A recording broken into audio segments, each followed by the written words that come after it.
Hello there, and welcome back to some more Forza Motorsport 7. Today I'm doing another race build, this time taking a look at the Porsche 928 GTS.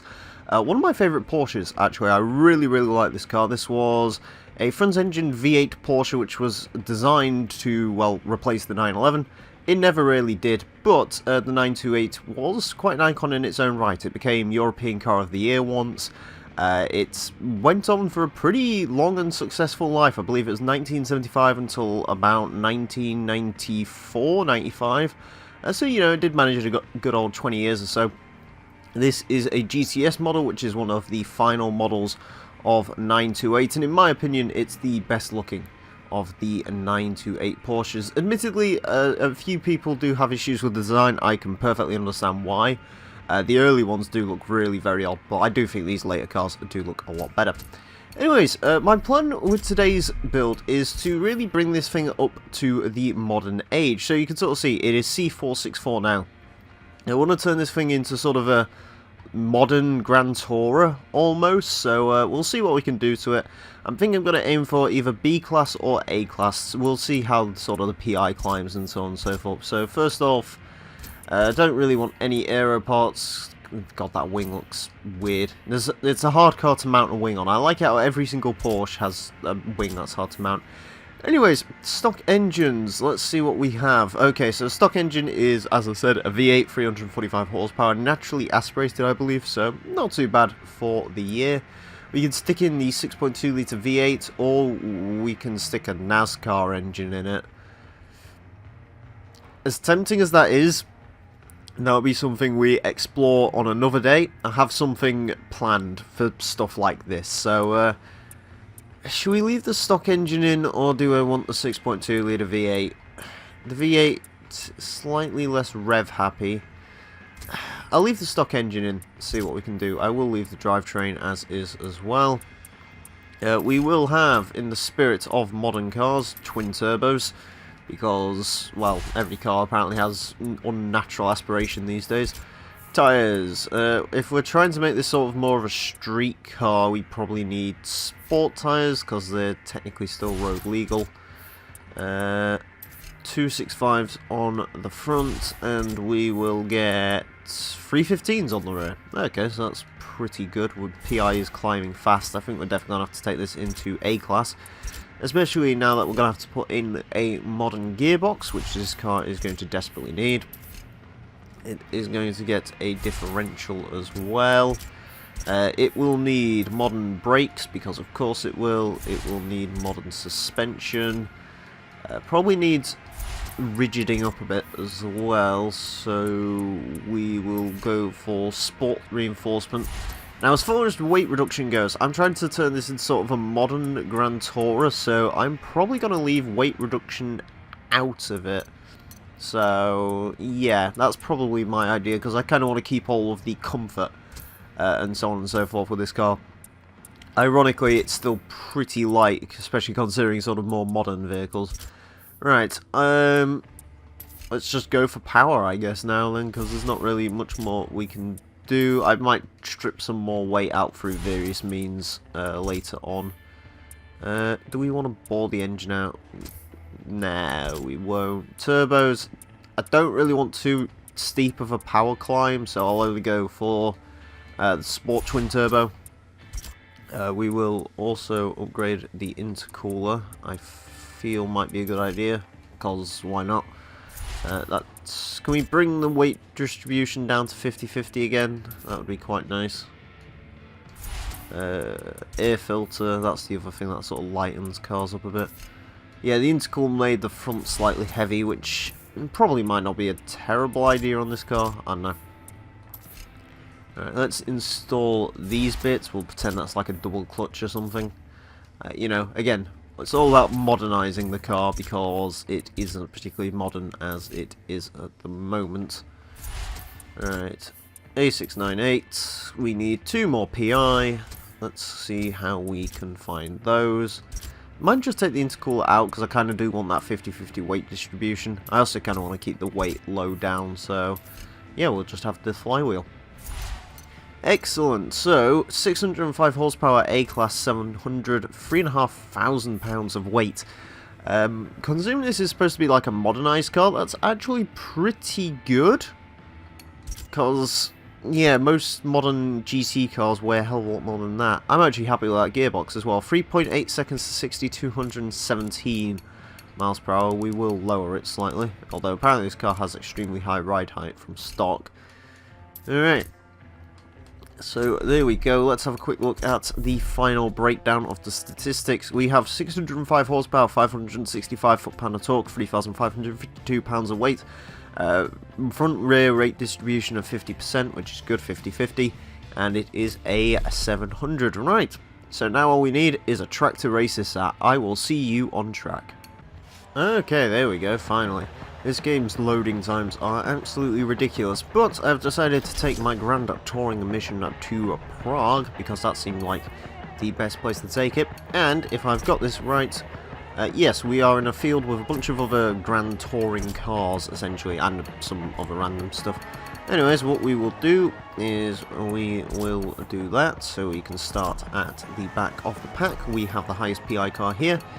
Let's see how our 928 gets along here at Prague. I'm hoping for good things from this car. Statistically, it's good. The weight's a bit of an issue, but it revs fast. Sounds quite nice as well, actually. Sounds quite meaty.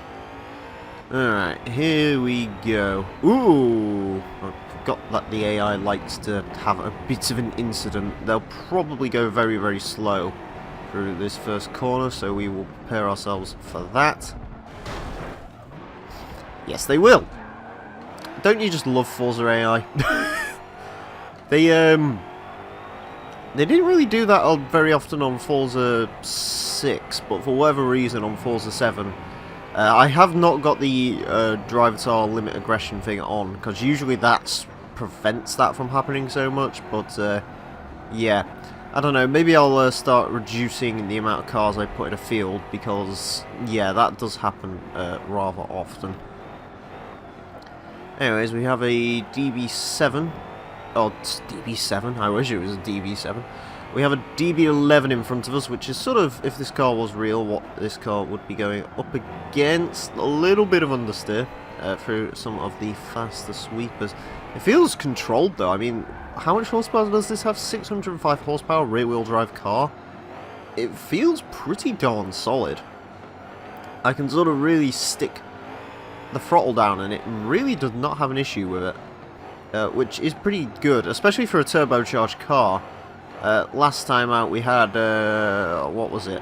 There was a car with massive amounts of turbo lag, which I drove. And that sort of had an issue where basically you'd hit the boost and then it'd go into warp speed. This doesn't do that, which is quite nice. We did get around the DB11 a little bit sort of harshly, but that's the way you got to do it sometimes.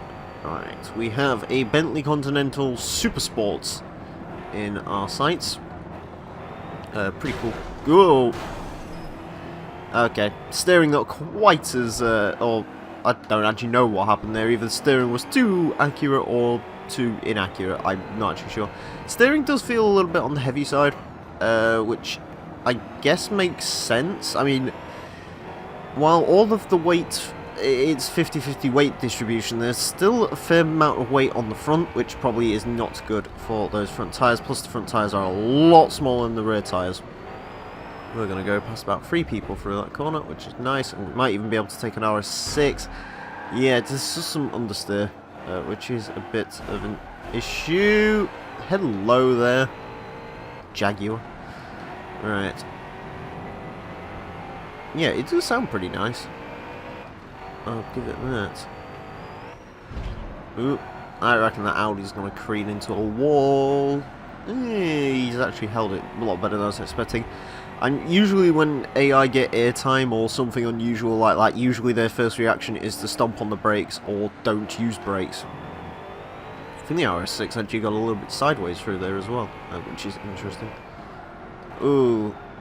Yeah, unfortunately I don't quite have enough front end grip to take dives, which is a little bit of a shame really. I'm sort of going to have to overtake around the outsides and so on and so forth. Brakes are okay, not particularly impressive or anything like that. Solid enough though. The thing that really is striking me about this car is just how much rear end grip I actually have. This car's not even running Forza Aero, and the rear end is just planted to the ground. It's really, really nice. Especially for a driving style like mine, because I can sort of deal with the understeer coming from this car. It's not actually affecting me too much. If you drove this car, you might have a few more issues with it, but I say as I crash through a load of bollards, but I can get along with understeer more than I can with oversteer, so. Yeah, not only are we chasing down now, we're actually making pretty good progress. We're up to 9th place. Oh, it's an F-Type Project 7 we have for the see-through glass edition in red. Sorry, Sam. Right. Ooh, I was going to go up the inside there, but he sort of covered that line. But can I sort of get cheekily up here? Straight line speed seems to be okay. I'm quicker than some cars in a straight line, but some of the others, like the RS6 Avant, I was sort of struggling with. I don't know if that's just his all-wheel drive traction means he can stick it to the ground better, but yeah, that understeer.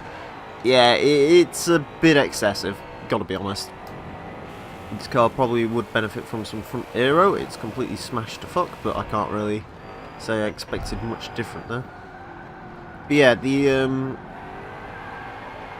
it definitely would benefit from some front aero. I think that's the first time I've actually managed to kick the rear end out on this car as my wing mirror goes flying. That isn't too big of a deal. My Grand Touring Espionage, or my Grand Touring Expedition has sort of turned more into a bumper car celebration, but that's not the point. It is solid enough though, I will give it that. I've built worse cars for this series. I remember probably the worst one of all of them. I built in Forza 6, this never actually went out. I built a Datsun 2000 Roadster, and that had a big problemo because it had an aerial atom engine in it. That had a lot of issues. Again, I might bring that one back. I've got a series planned where we're going to take a look at the super silly cars, which you should see in a couple of days' time, hopefully, if I remember. Let's go, on the throttle, on the throttle. Trying not to get squeezed out by the Aston Martin. There we go. On the brakes. Can I get up the inside of the F-Type? Yes, I can. That's one of my favourite places. Oh, really don't want to hit the tyre wall through there. I will quite happily scrape along the wall because you do not want to hit the tyres through there because that is death, basically. But yeah, I'm actually quite happy with this. There is some glaring issues with it, but as an overall product, I built much worse. Much worse. Is that an Infiniti G50 or is that an Alfa Romeo Giulietta? Or Giulia, sorry. They all look the same. I actually like both of them, to be honest with you. It is a Q50 El Rouge. When are we getting that turn 10? I want to drive the El Rouge because I love the El Rouge. It's fantastic. He says as he smashes it. Yeah, I miss having the El Rouge, man. That would have been like a sports saloon car for the ages, but I mean, I can understand why they didn't build it, because apparently the concept car was an absolute arse to work on because they couldn't just, they had to like completely redo a GTR's floor pan to make it fit, so I can kind of understand why they didn't do that, but it still would have been quite nice. Probably would have been a huge help for Infiniti as well. I think I reviewed that back in Forza 6 against the Tesla. Also, Tesla isn't in this game anymore. That's one of the things people often forget, actually, which just shows you how memorable Teslas are these days. Right. As usual on these race builds, I think we're going to get up to a high place, but I think it's going to be a case of if we had one more lap, we might be able to do something. But okay, when you come off the power, the car has more issues than when it's on the power. It sort of loses all traction, which is a bit of an issue. Right. Of course, we have the Porsche of modern. The modern Grand... Is that a modern Grand Tour or Porsche, or have they got anything else that's front-engined? I think it's only the Panamera. Get up the Panamera, get up the inside of the Camaro. Okay. Final lap to take on a TVR and whatever's at the front. Right. Do we have more straight line speed than a TVR? The answer is a surprising yeah. Well, I guess somewhat surprising. I can imagine that Sagaris is sort of one of those cars which is geared low. So there is a Mercedes E63 is the car at the front. We might actually be able to win one of these for the first time in a while. Can't remember the last time I won a race build, but it was a long time ago. As we careened into the wall, which is smart. E63 is understeering. That's prime time for the 928. Come on. Ease it down a bit. Hold the throttle. There we go. Ooh, we are going to go slideways through there a little bit. On the brakes. The Peanut Smith. That's a interesting name. We're not too far away from the Merc. We might be able to do this. This isn't like the 2CV. This isn't... To be fair, this is way better than that 2CV was. The 2CV was useless, as you'd expect, really. Alright. Up the inside. Can we get up the inside? He's not quite presenting enough good room for us. It's just about enough. Oh. Try not to take on the walls too much. No, not that tyre wall, not the tyre wall. Ooh, I think we pinged it slightly. But we got around there. Yeah, my driving has not been the best on our Grand Tour exhibition run, but the 928 has proved to be a pretty likeable companion. Yeah, solid enough car. It is absolutely battered to within an inch of its life, but it isn't too bad. I have driven much worse cars in the history of Forza, which aren't that. So, yeah, yeah. I don't know if I'd recommend it. It definitely needs some improvements. It needs front aero desperately. It probably would benefit hugely from race tyres as well. But, you know, as I said, I was sort of trying to go for a street legal vibe with this car, so that's what we were sort of trying to go for, and I believe we achieved it. Anyways, we are not going to level up, we're not going to get anything interesting, but that's it from the Porsche 928 GTS Modernized build, I guess this is now, instead of a race build. I hope you did enjoy. As always, if you want to see me build cars, please leave below in the comments what you'd like to see. And stay tuned in the coming days, because I might announce a new series, which might not be going here, might go on HG Central. But if you want to see more silly cars, stay tuned for that. Until then, friends, thank you all very much for watching, and farewell. Nice day to start again. It's a nice day for a white wedding.